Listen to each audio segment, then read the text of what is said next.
अस्सलाम वालेकुम। आज हम बनाने लगे हैं जी सूजी की कतलियाँ, जिसके लिए हमें 2 कप सूजी चाहिए, 1.5 कप हमें इसके लिए चाहिए चीनी और साथ में चाहिए आधा कप पानी शीरा बनाने के लिए। साथ में हमें थोड़ा सा खोपरा पाउडर और इलायची चाहिए होगी डेफिनेटली।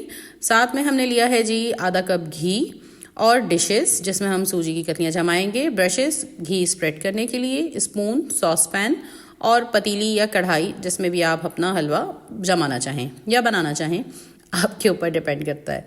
तो जी सबसे पहले हम वर्क इन हैंड करेंगे।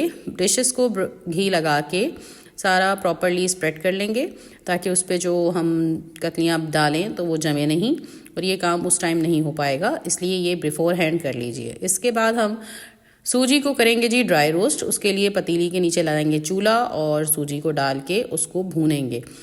सूजी हमने इतनी भूननी है कि उसमें थोड़ा सा ब्राउन कलर आ जाए और खुशबू आ जाए।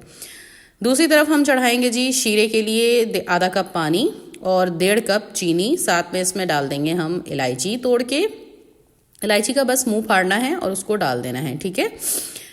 इस तरह से ये शीरा बन जाएगा। शीरा 2 तार का बनेगा, याद रखिएगा। इसका तरीका आपको आगे खुद ही पता चल जाएगा। साथ साथ सूजी को देखते रहिएगा कि नीचे से ज़्यादा ना लग जाए और दाने काले ना हो जाएं, ठीक है। धीमी आंच पे करिएगा क्योंकि आंच धीमी होना ज़रूरी है, वरना फिर सूजी जल भी सकती है और उसका टेस्ट फिर कड़वाहट वाला हो जाएगा। देखिए जी साथ साथ चमचा चलाते जाइए ताकि सारे दाने प्रॉपरली गोल्डन ब्राउन हो जाएं और गोल्डन हो जाए। ब्राउन नहीं कह सकते, इसको गोल्डन कह सकते हैं। वो होता है कभी कभार, इस तरह आप रख के छोड़ दें तो सूजी का दाना ब्राउन हो जाता है, तो इतना तो चलता है। साथ में जी हम दोनों हाथ चलाएंगे और थोड़ा सा ये फास्ट फॉरवर्ड पे है वीडियो ताकि आप जल्द से जल्द रेसिपी पूरी देख सकें, लेकिन ये बहुत स्लो प्रोसेस है, इसलिए इसमें पेशेंस रखिएगा। इत्मीनान से बनाएंगे तो बहुत अच्छा बनेगा, जल्दबाजी से काम करेंगे तो चीज़ ख़राब होगी, क्योंकि इसमें सिंपल और इजी ट्रिक्स होती हैं और टिप्स होती हैं, इसके अलावा और कुछ नहीं होता, ठीक है जी। तो इसी तरह बस आप सूजी को भूनते रहिए, साथ साथ अपना शीरा चेक करते रहिए कि शीरा जो है वो प्रॉपरली डिज़ोल्व हो जाए चीनी उसके अंदर, क्योंकि पानी कम होता है और चीनी नीचे जाके बैठ जाती है, तो आपको कंटिन्यूसली हर थोड़ी देर बाद उसको चलाना पड़ता है।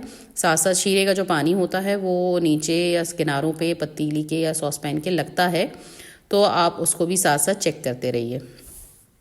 देखिए जी इस तरह से हमारी सूजी जो है वो भुनने पे आएगी और इस वक्त किचन में आपको बहुत ज़्यादा खुशबू आ रही होगी, क्योंकि सूजी भुन रही होगी और खुशबूदार होगी, तो ही जाके हमारा जो प्रोसेस है वो हाफ डन होगा। इस वक्त तक इसमें कुछ और चीज़ ऐड नहीं करनी है सूजी के अंदर, ये सिर्फ ड्राई रोस्ट होगी बिना पानी बिना घी के, और खुशबूदार हो जाएगी, मतलब सौंधी हो जाएगी, ठीक है। इस वक्त इसमें से थोड़ा सा आपको फ्रेगरेंस आना शुरू हो जाएगी।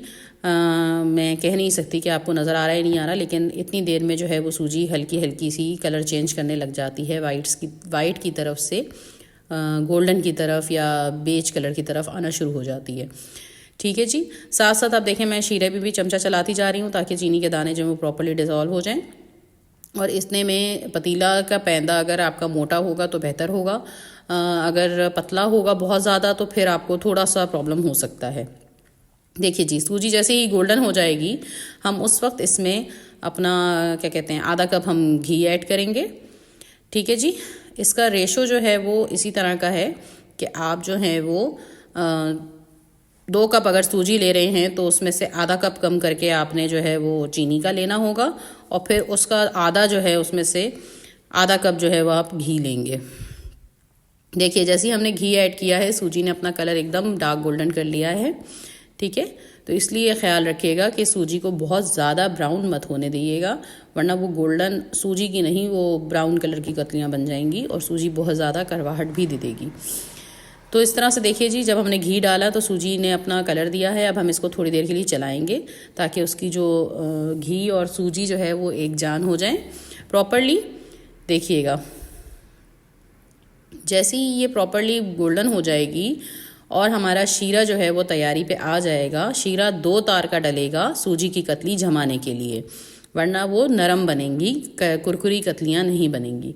और ये प्रोसेस बहुत जल्दी होता है, तो आपको तार साथ साथ देखते रहना होगा, ठीक है जी। देखिए मैं किनारे से उसको साफ़ कर रही थी साथ साथ, क्योंकि उस पर चीनी जाके शीरा जो है वो जमने लग जाता है।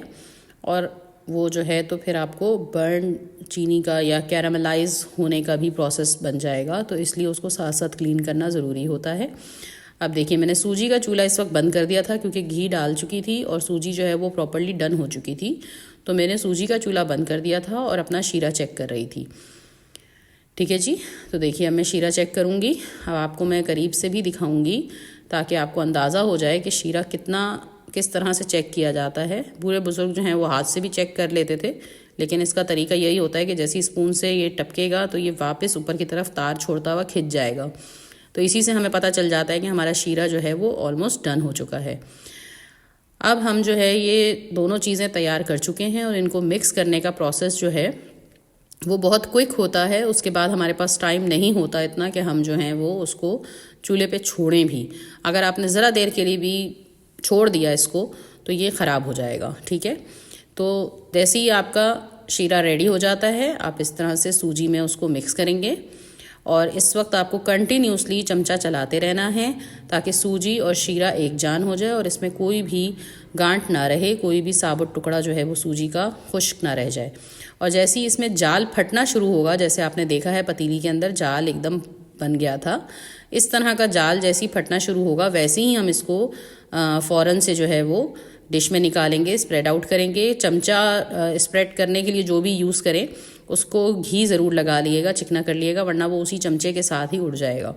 ठीक है जी, इसके ऊपर फ़ौरन से खोपरा पाउडर डालेंगे और जल्दी जल्दी से जो है वो हम इस पर खोपरा पाउडर डाल के जितना भी लेफ़्ट ओवर हम बचा सकेंगे जमने से पहले उतना बचा लेंगे और उसको भी डिश में ऐड करके स्प्रेड कर लेंगे। उसके बाद इसको फ़ौरन से पहले कट लगा लेगा, वरना ये काटना और काटते काटते ही टूट जाएगा। गरम गरम में कट लगता है, ठंडा करके कट नहीं लगता।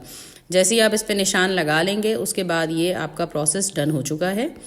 ठीक है जी, आपके ऊपर डिपेंड करता है कि आप बड़ी कतलियाँ बनाएं या छोटी बनाएं। मुझे छोटी बनानी थी क्योंकि इतनी ही मेरे ख्याल में ईटेबल होती हैं प्रॉपरली, तो मैं बाइट साइज़ बनाती हूँ। बाकी लोग बड़े बड़े भी बनाते हैं। ये देखिए ये चमचे में प्रॉपर जम चुका है इतनी ही देर में कि जितनी देर में हमने वो डिश आउट किया है। अब ये जितना भी पतीली में बचा हुआ होता है ये बहुत मज़े का लगता है, तो आप इसको पतीली से चमचे से जितना उतार सकें भिगोने से पहले ये उतनी देर में आप उतार लें और उतार के प्रॉपरली इसको खाने के लिए रख दें। आप इसको चमचे से खाएं, कुरकुरा कुरकुरा बहुत मज़े का लगता है। और इसकी पतीलियाँ वगैरह लोग परेशान हो जाते हैं कैसे साफ़ होती हैं। भाई कुछ भी नहीं करना होता आपको। अगर आपके घर में गीज़र है तो आप गीज़र के पानी के नीचे डायरेक्ट इसको खोल दें, गर्म पानी के नीचे, ये खुद ही उतर जाता है। शीरे वाला भी सॉस पैन ऐसे ही साफ़ होता है और पतीली भी ऐसी साफ़ होती है। और दूसरा ये कि ये देखिएगा मैंने सारा चूरा जो है वो एक कटोरी में डाल दिया था और ये चूरी की तरह आप खा सकते हैं। और जी हमारी कतलियाँ जम के तैयार हो गई। ये रहा फाइनल रिज़ल्ट। अल्लाह हाफिज़।